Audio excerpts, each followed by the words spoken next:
கிரீன்லாண்டை தொட்டா அமெரிக்காவுக்கு கெட்ட நேரம் ஆரம்பிச்சிருச்சு அப்படிங்கிறத ஐரோப்பிய ஒன்றியம் ஒரு எச்சரிக்கையாக கொடுத்துருக்காங்க. இந்த எச்சரிக்கையை அமெரிக்கா என்ன செஞ்சிருவாங்க? அட போங்கப்பா, நீங்களாவது என்ன தொடுறதாவது, அதுக்கெல்லாம் உங்களுக்கு கெத்தே கிடையாது, நான் தான் கெத்து அப்படின்னு சொல்லி வந்து நிற்க போகிறார். பட் கிரீன்லாண்டு பிரச்சனை நாளுக்கு நாள் அதிகமாயிட்டு இருக்கு அப்படின்னே சொல்லலாம். கிரீன்லாந்து சம்மந்தமாக அங்கே போய் கொஞ்சம் பேர் கூட பேச்சுவார்த்தை நடத்துங்க, கண்டிப்பாக டென்மார்க்குக்கு ஒரு ப்ரெஷரை ஏற்படுத்துங்கன்னு சொல்லி ட்ரம்ப் அவர்கள் அவருடைய டீமை கிரீன்லாண்டுக்கும் டென்மார்க்குக்கும் அனுப்பி வச்சுருந்தாங்க. அப்படி டென்மார்க்குக்கு போன அந்த டீம் இன்றைக்கி அவங்களுடைய மீட்டிங்லாம் ரேப் பண்ணிட்டாங்க அப்படிங்கிற தகவல் வெளியாகி இருக்கிறது. உண்மையிலேயே ப்ரெஷர் கொடுத்தாங்களா, கிரீன்லாண்டை அமெரிக்கா எடுத்துருவாங்களா அப்படிங்கிறதுலாம் ஒரு கேள்வியாக இருக்கும்போது ரஷ்யா நேற்று ஒரு அறிவிப்பை கொடுக்குறாங்க. கிரீன்லாண்டு டென்மார்க்குக்கு சொந்தமானது தான்.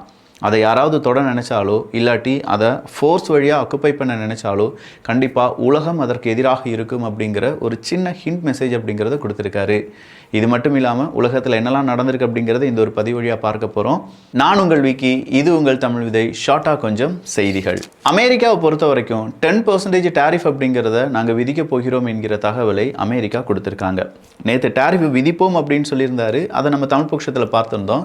இன்றைக்கி டேரெக்டாகவே இல்லைப்பா 10% டேரிஃப், எதுக்காக டேரிஃப், ஏன் இந்த 10% டேரிஃப் அப்படிங்கிறத விதிக்கிறீங்கன்னு சொல்லி ட்ரம்ப் அவர்களிடம் கேட்கும்போது, நீங்கள்லாம் இந்த மாதிரியான கிரீன்லாண்ட் நாட்டுக்கு கிடைக்கக்கூடாது, அமெரிக்காவுக்கு கிடைக்கக்கூடாதுன்னு நினைக்கக்கூடிய நாடுகள் எந்தெந்த நாடுகள் அமெரிக்காவினுடைய விருப்பத்துக்கு எதிராக கிரீன்லாண்டுக்கு ஆதரவாக டென்மார்க்குக்கு ஆதரவாக இருக்காங்களோ அந்த நாடுகளுக்கு எல்லாத்துக்குமே 10% டேரிஃபை விதிக்க போகிறேன் அப்படின்னு சொல்லி ட்ரம்ப் அவர்கள் கூறியிருக்கிறார். ஸோ 10% டேரிஃப் அப்படிங்கிறது சாதாரண விஷயம் கிடையாது. நிச்சயமாக அது ஒரு பெரிய இம்பேக்டை ஏற்படுத்தும். ஆனால் இந்த 10% டேரிஃபையும் தாண்டி ஐரோப்பிய ஒன்றிய நாடுகளோ இல்லாட்டி வேறு ஏதாவது நாடுகளோ டென்மார்க்குக்கோ கிரீன்லாண்டுக்கோ ஆதரவாக நிற்பாங்களா அப்படின்னு கேட்டால் நின்று தான் ஆக வேண்டும் அப்படின்னு சொல்கிறாங்க. இன்றைக்கி ரஷ்யா அதை நோண்டி விட்டுருக்காங்க. டோன்ட் ப்ரொவோக் யுவர் டேடி அப்படிங்கிறது தான். உங்களுடைய அப்பாவை நீங்கள் ஏன்பா இப்படி ப்ரொவோக் பண்ணுறீங்க அப்படின்னு சொல்லி ஒரு கேள்வி கேட்டிருக்காங்க. ஸோ நாட்டோவினுடைய தந்தை இல்லாட்டி ஐரோப்பிய ஒன்றியத்துக்கு மிகப்பெரிய அளவில் ஆளுமையாக இருக்கக்கூடிய அமெரிக்காவை நீங்கள் தேவையில்லாமல் நோண்டி விடுறீங்க. உங்களுடைய ஒரு பெரிய விஷயம் என்னென்னா, நீங்கள் ஒற்றுமை இல்லாமல் இருக்கக்கூடிய நாடுகள், ஐரோப்பிய ஒன்றிய நாடுகளை பற்றி ரஷ்யா சொல்லுது, ஒற்றுமை இல்லாமல் இருக்கக்கூடிய நாடுகள், அப்படி ஒற்றுமை இருந்தது என்றால் நாட்டோவுக்குள்ளேயே இப்படி ஒரு சம்பவம் நடக்குமா? ஐரோப்பிய ஒன்றியத்தில் டென்மார்க் அப்படிங்கிற இந்த நாட்டுக்கு எதிராக அமெரிக்கா இவ்வளோ பெரிய விஷயத்தை சொல்லிட முடியுமா அப்படின்னு சொல்லி ஒரு பெரிய கேள்வியை கொண்டு வச்சுருக்காங்க. பிரான்ஸ் உட்பட பல நாடுகள் என்ன சொன்னாலும் சரி, அமெரிக்கா எப்படி உருட்டி மிரட்டினாலும் சரி, நாங்கள் டென்மார்க் கூட நிற்கிறத எங்களால் நிறுத்தவே முடியாது, நாங்கள் டென்மார்க் கூட தான் நிற்போம் அப்படின்னு சொல்லியிருக்காங்க. இன்றைக்கும் கிரீன்லாந்துலேயும் சரி டென்மார்க்லேயும் சரி பல ஆயிரம் மனிதர்கள் ஒன்றிணைந்து அமெரிக்காவினுடைய அறைகோளுக்கு எதிராக டென்மார்க் கண்டிப்பாக கிரீன்லாண்டை விட்டு கொடுக்காது, அது எங்களுடையதான் அப்படின்னு சொல்லி காரசாரமான விவாதங்களையும் போராட்டங்களையும் முன்னெடுத்திருக்கிறார்கள். அமெரிக்கர்களே கிரீன்லாண்டு வேணுமா வேண்டாமா அப்படிங்கிற கேள்விக்கு 77% அமெரிக்கர்கள் எங்களுக்கு அதெல்லாம் வேணாம், எங்களை நிம்மதியாக வாழ விட்டால் போதும் அப்படின்னு சொல்கிற மனநிலைமையில் தான் இருக்காங்க. அப்படிப்பட்ட கிரீன்லாண்டு ஏன் ட்ரம்ப் அவர்களுக்கு வேணும் அப்படின்னு சொன்னால், அங்கே கனிம வளங்கள் இருக்குது, அதை வழியாக எங்களுக்கு ஆர்டிக் செக்யூரிட்டி அப்படிங்கிறது சூப்பராக மாறிடும், எனவே எங்களுக்கு கிரீன்லாண்டு வேணும் அப்படிங்கிற அதே சப்பக்கட்டை கட்டிக்கிட்டே இருக்காரு பிரசிடென்ட் ஆஃப் பீஸ் அப்படின்னு சொல்லக்கூடிய டொனால்டு ட்ரம்ப் அவர்கள். இதுவரையிலும் 8 யுத்தங்களை நிப்பாட்டியிருக்கேன்னு சொன்னார்ல, இந்த 8 யுத்தங்களில் இஸ்ரேல் அந்த ஹமாஸ் யுத்தம் இருக்குது, சிரியா யுத்தம் இருக்குது, இந்த பக்கமாக இருக்கக்கூடிய ரஷ்யா உக்ரைன் யுத்தம் இருக்குது. பட் இது எல்லாமே நின்றுச்சான்னு கேட்டால் இன்றைக்கி வர ஒவ்வொரு இடங்களிலும் குண்டுவெடிப்பு நடந்துக்கிட்டே தான் இருக்குது. சிரியாவில் மறுபடியும் குர்தின போராளிகள் அங்கே அந்த HDF அமைப்பு கூட சண்டை போட்டுட்ருக்காங்க.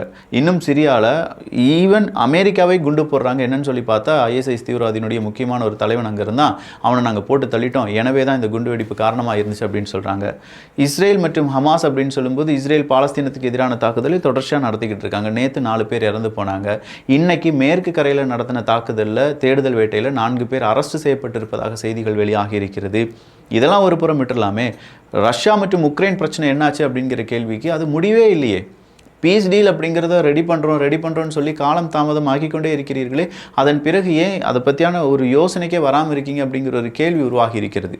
ட்ரம்ப் அவர்கள் சொல்கிறார், இல்லை அதில் நிறைய சிக்கல்கள் இருக்குது. அப்போ இன்றைக்கி ட்ரம்ப் அவர்களுக்கு ஆதரவாக இருக்கக்கூடிய இல்லாட்டி ஜெலன்ஸ்கிக்கு ஆதரவாக இருக்கக்கூடிய ட்ரம்ப் அவர்கள் 2 பேருமே மாற்றி ஆதரவாக இருந்தாலும் ஜெலன்ஸ்கி அவர்கள் சொல்லியிருக்காரு, சீக்கிரமாக எங்கள் நாட்டுக்கு மின்சாரம் தர வேண்டிய நாடுகள்லாம் மின்சாரம் தாங்க, எங்கள் நாட்டுக்கு பவர் சோர்ஸ் தர வேண்டிய பவர் கிரிட்டுக்கான உதிரி பாகங்கள் தர வேண்டியவங்களாம் தாங்க, நாங்கள் அடுத்த கட்டத்தை நோக்கி நகரப்போகிறோம், ரஷ்யாவுக்கு எதிரான தாக்குதலை நடத்த போகிறோம் அப்படின்னு சொல்லி ஒரு வார்னிங்கை கொடுத்துருக்காங்க.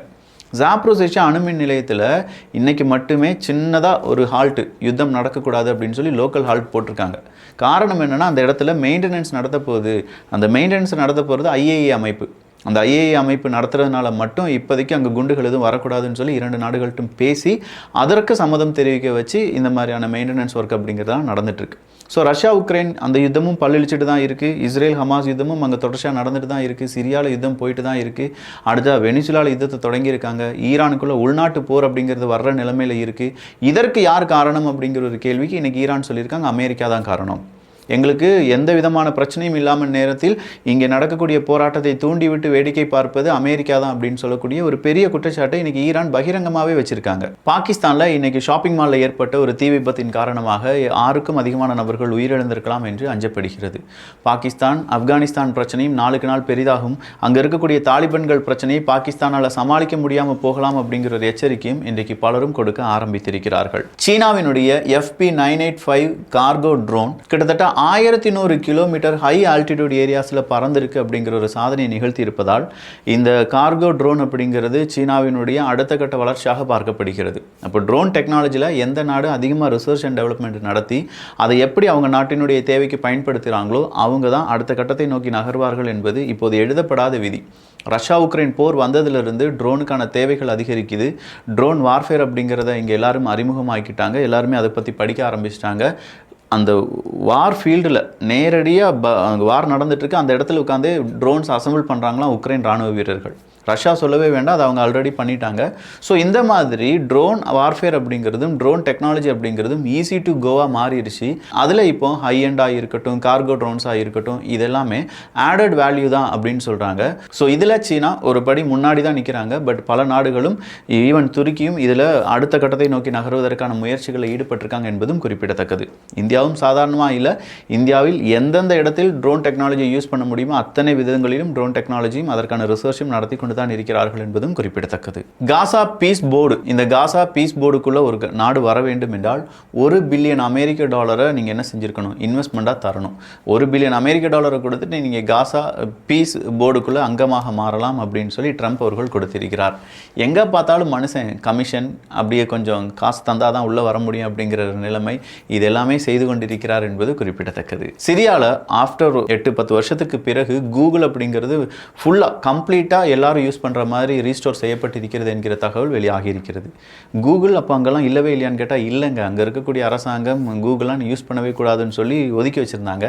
இப்போ சிரியாவில் புது அரசாங்கம் கிளர்ச்சியாளர்களுடைய படை ஆட்சியை பிடித்திருக்கிறது அல்லவா, அந்த படை இப்போ என்ன சொல்கிறாங்கன்னா மக்கள் நீங்கள் கூகுள் பயன்படுத்திக்கலாம், இதோ உங்களுக்காக கூகுளை நாங்கள் என்ன செய்கிறோம் ரிலீஸ் பண்ணிவிடுறோம் அப்படின்னு சொல்லியிருக்காங்க. ட்ரேடு வார் ஐரோப்பிய ஒன்றிய நாடுகளுக்கும் அமெரிக்காவுக்கும் இடையே வர்றதுக்கான வாய்ப்புகள் அதிகமாக இருக்கிறது என்றும் சீக்கிரமாக இதுக்கான முடிவுகள் எடுக்கப்படவில்லை என்றால், அதாவது கிரீன்லாண்டுக்கான முடிவுகள் எடுக்கப்படவில்லை என்றால் அது ஐரோப்பிய ஒன்றியம் மற்றும் அமெரிக்காவினுடைய ட்ரேடு வாரா இனிஷியலாக மாறும். அந்த ட்ரேடு வார் நாளடைவில் நாட்டோ பிரிவினைக்கு காரணமாக இருக்கும் என்கிற தகவல் வெளியாகி இருக்கிறது. ஸோ ஓவராலாக கிரீன்லாண்டு பிரச்சனை தான் இங்கே உலகெங்கிலும் பல இடங்களிலும் பேசப்பட்டு வருது. வெனிசுலா பிரச்சனையை மறந்துட்டாங்க, ஈரானில் நடக்கக்கூடிய உள்நாட்டு பிரச்சனையை மறந்துட்டாங்க.